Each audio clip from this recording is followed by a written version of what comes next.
Sophia, you've said previously that you wanted to remake this film in order to tell the story from a woman's point of view, and I'm fascinated that you were filming it whilst all the hoo-ha around the US election was going on.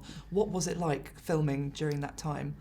Yeah, when we started working on this project, I wasn't thinking about that. I was just thinking about the story, and of course, at the heart of it, it's about power between men and women at that story. And then the election was happening when we were filming, and it was just a strange environment, and so in the air, this kind of that topic of male and female and power, and because the power really switches incredibly suddenly throughout the film. You really feel that the women are on top, and then suddenly something will happen. It's really interesting to see how you can feel incredibly confident and then have the rug taken away.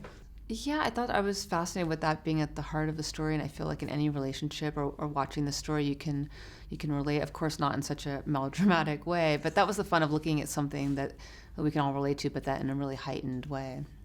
You also, of course, won Best Director at Cannes, and congratulations for that. Thank you. It did, to an outsider, almost feel as though your achievement was overshadowed by the fact that it had been so long since a woman had won that prize. How did that feel?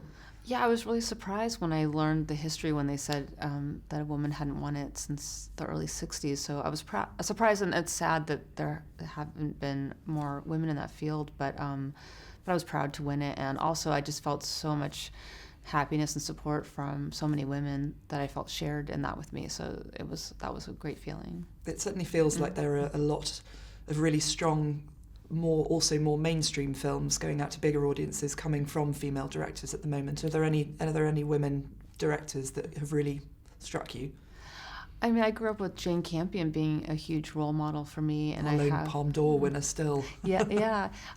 It's hard to believe that history, but I feel I'm excited that Wonder Woman's a big hit, and that it seems like the business people are realizing that that's a real market that it's worth investing in. Yes, who would have thought 50% of the population? Exactly. The other thing that I'm staggered by is that it took Patty Jenkins 14 years since Monster, since bringing Charlize Theron. Yes, since bringing Charlize Theron to Best Actress Oscar for her to get another film, and it's been so fantastically successful. Wow.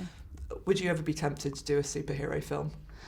I've never thought about it, but I remember a couple of years ago saying, where's Wonder Woman? Who's going to do that? And so I'm happy that Patty Jenkins made it and did such a great job. What do you think a DC or Marvel Coppola film would look like?